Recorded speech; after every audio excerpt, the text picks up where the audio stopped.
करेंगे अपना मुद्रा हमारे देश का और हमारे राज्य का जो राजकीय चिन्ह है उन सभी के बारे में बात करेंगे। जैसे राष्ट्रीय चिन्ह, तो राष्ट्रीय चिन्ह में क्या है, अपने देश का जो राष्ट्रीय चिन्ह है वो है अशोक स्तंभ।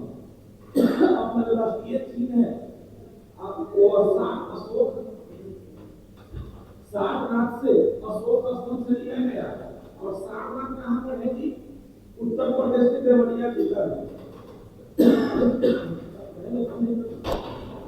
उत्तर प्रदेश के सारनाथ में अशोक स्तंभ से लिया गया और जो अपना राष्ट्रीय चिन्ह है जिसका नाम है चक्र, और चक्र में जो कितने तिलियां हैं? 24 तिलियां। जो अपना राष्ट्रीय चिन्ह अशोक स्तंभ है उसमें कितनी तिलियां हैं? 24 तिलियां। और जो अशोक चक्र है उसमें याद रखिएगा एक शेर है और 4 शेर जो है 3 शेर दिखाई देता है, तीनों शेर चारों शेर एक दूसरे को अपने पीठ ओढ़ करके बैठा हुआ है। 4 शेर है जिसमें से दिखाई कितना शेर देता है? 3 शेर है जो अशोक स्तंभ में दिखाई देता है, एक नहीं दिखता। और अशोक स्तंभ में 4 जानवर का चित्र है। अशोक स्तंभ में 4 जानवर मिलता है। सबसे पहले हाथी का है, घोड़ा है और क्या है? हाथी है, घोड़ा है और क्या है? अपना सांड है और चौथा है जो शेर। 4 जानवरों का चित्र मिलता है। अब ये लगता है कि सत्य में विजय, यदि अशोक स्तंभ के ठीक नीचे में लिखा हुआ है सत्य में विजय, यानी कि सत्य के हमेशा विजय होता है। ये भी लिया गया है आपका सारनाथ के अशोक स्तंभ के नीचे में लिखा हुआ है। और इसमें जो सत्य में विजय को कहाँ से लिया गया है? तो मुंडकोपनिषद। सत्य में विजय कहाँ से लिया गया है? मुंडकोपनिषद से। और यह मिलता कहाँ है? ऋग अथर्ववेद में। यह अथर्ववेद में मिलता है, लेकिन जो यह लिखा हुआ कहाँ है? तो यह उत्तर प्रदेश के सारनाथ में अशोक स्तंभ। और ये अशोक चक्र जो है उसमें 3 रंग का प्रयोग किया गया। अशोक स्तंभ में 3 रंग मिलता है, नीला, हरा और लाल। नीला रंग जो होता है वो मंत्री परिषद का होता है, मंत्रियों का होता है। हरा रंग जो होता है लोकसभा का, और लाल रंग जो होता है वह राज्यसभा को संकेत करता है। तो अशोक चक्र में कहेंगे 3 रंग है, नीला, हरा और लाल। नीला है जो मंत्री परिषद का, हरा है जो लोकसभा का और लाल है जो राज्यसभा को संकेत करता है। और अगर बात किया जाए अगला राष्ट्रीय ध्वज, तो राष्ट्रीय ध्वज अपने यहाँ क्या है? तिरंगा। अपने यहाँ राष्ट्रीय ध्वज क्या है? तिरंगा। और जो झंडा है और झंडे का जो डिजाइन है, रेशियो है लंबाई चौड़ाई का, तो 3:2 के अनुपात में झंडे का जो अनुपात है 3:2। और जो शुरुआत में था राष्ट्रीय ध्वज बनाया गया था वह भगवा रंग का बनाया गया था। याद रखेंगे जो शुरुआत में झंडा बना था वह भगवे रंग का था। और देखिए जो झंडा का डिजाइन बनाया था वह पिंगली बेटैया। झंडा का जो तिरंगा का डिजाइन बनाया था वह है पिंगली बेटैया। और राष्ट्रीय ध्वज तिरंगा को पहली बार विदेश की धरती पर 1907 में, याद रखेंगे 1907 में जर्मनी के स्टॉकहोम में मैडम भीखा जी कामा ने भारतीय झंडे को पहली बार फहराया था। लेकिन जो डिजाइन है वह डिजाइन तैयार किया था पिंगली बेटैया। अब बात करें भारत में, तो भारत में पहली बार झंडा जो है लाहौर अधिवेशन में रावी नदी के तट पर 1929 में लाहौर अधिवेशन में रावी नदी के तट पर पंडित जवाहरलाल नेहरू ने भारतीय झंडे को फहराया था। याद रखेंगे भारतीय झंडे को लाहौर अधिवेशन 1929 में भारतीय झंडा को रावी नदी के तट पर पंडित जवाहरलाल नेहरू ने लिया था। अब बात करें राष्ट्रीय ध्वज को, तो राष्ट्रीय ध्वज जो तिरंगा है यह संविधान द्वारा 22 जुलाई 1947 को संविधान में बनाया गया। तो राष्ट्रीय झंडा तिरंगा को संविधान में 22 जुलाई 1947 को अपनाया। अब झंडा में 3 कलर का प्रयोग किया गया है। तो जो पहला झंडा है सबसे ऊपर में होता है केसरी रंग। तो जो केसरी रंग होता है यह शौर्य का सम्मान करता है, शौर्य का संकेत करता है। दूसरा जो होता है सफेद रंग। सफेद रंग जो होता है शांति का प्रतीक है। सफेद रंग हो या कबूतर हो, यह दोनों जो है शांति का प्रतीक है। और यह जो हरा रंग होता है जो सबसे नीचे में होता है यह हमारे देश के किसान के प्रगति या देश के प्रगति को बताता है।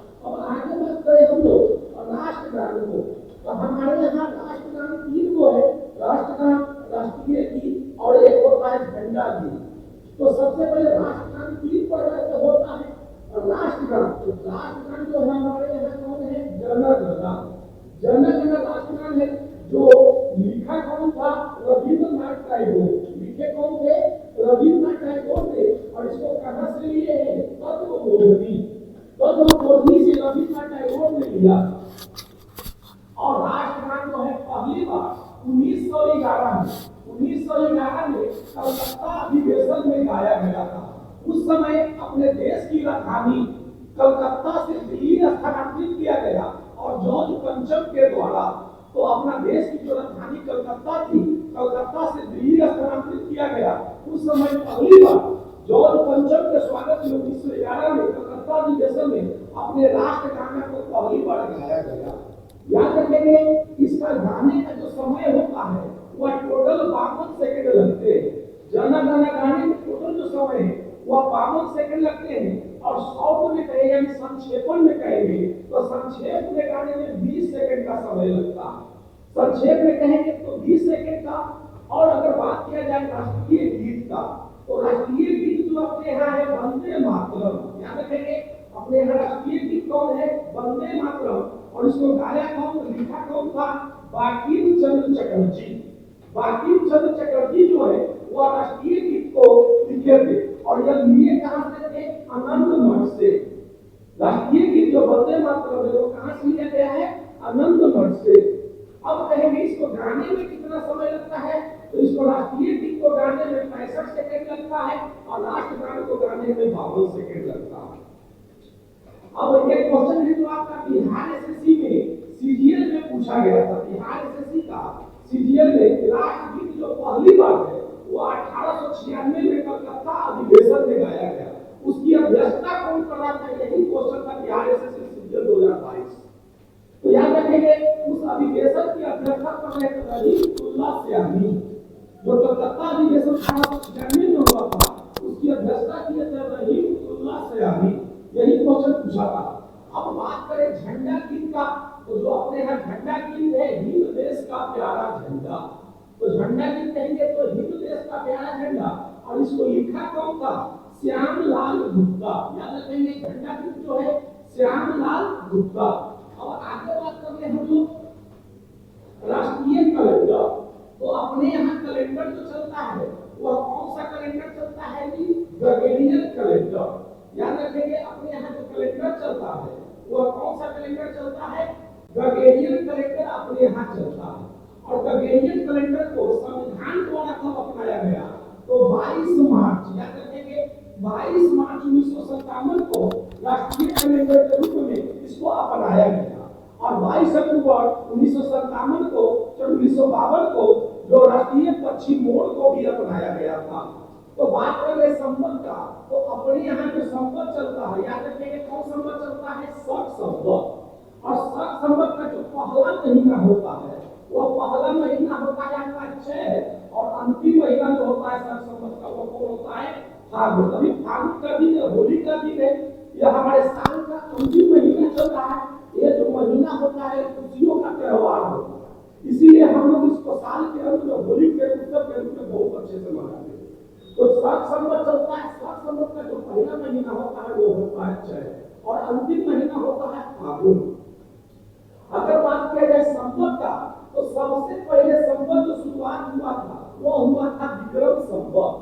विक्रम संवत को शुरुआत किए थे विक्रमादित्य। याद रखेंगे, विक्रम संवत की शुरुआत किए थे विक्रमादित्य। और विक्रमादित्य की उपाधि 14 लोगों ने हासिल किया था। विक्रमादित्य की उपाधि 14 लोगों ने हासिल किया था, लेकिन सबसे ज्यादा जो प्रसिद्ध हुए थे वह गुप्त वंश के शासक चंद्रगुप्त विक्रमादित्य। लेकिन विक्रमादित्य की जो पहला उपाधि लिया था तो वो विक्रम ने लिया था। और उसने 97 ईसा पूर्व में विक्रम संवत की शुरुआत किया। उसके बाद आया आपके यहाँ शक संवत। उसका नंबर पर आया था शक संवत। शक संवत की शुरुआत हुआ था 78 ईस्वी, यानी कि ईसा मसीह के जन्म के 78वें वर्ष में, या हम कहें जब कनिष्क गद्दी पर बैठा था उस समय संवत का शुरुआत हुआ था, जिसका नाम था कौन सा? शक संवत। और इसकी शुरुआत किए थे कनिष्क ईसा मसीह के जन्म के 78वें वर्ष में। अब इसके बाद तीसरा संवत आया, संवत का नाम पड़ा गुप्त संवत। गुप्त संवत की शुरुआत 319 में, याद रखेंगे 319 ईस्वी में जब चंद्रगुप्त प्रथम गद्दी पर बैठे थे तो उस समय एक संवत की शुरुआत किए थे जिसका नाम पड़ा था गुप्त संवत। अब बात करिए चौथे नंबर की, तो चौथा नंबर था हिजरी संवत। हिजरी संवत जो होता है जो मुस्लिमों का होता है, जो उर्दू में लिखा होता है, तो यह तो हुआ था 622 ईस्वी में जब हजरत मोहम्मद साहब मक्का से मदीना के लिए हीरा नामक गुफा से निकल कर गए थे, उस समय शुरुआत हुआ था हिजरी संवत का। अगर बात कर ले अकबर के द्वारा भी एक संवत शुरू किया गया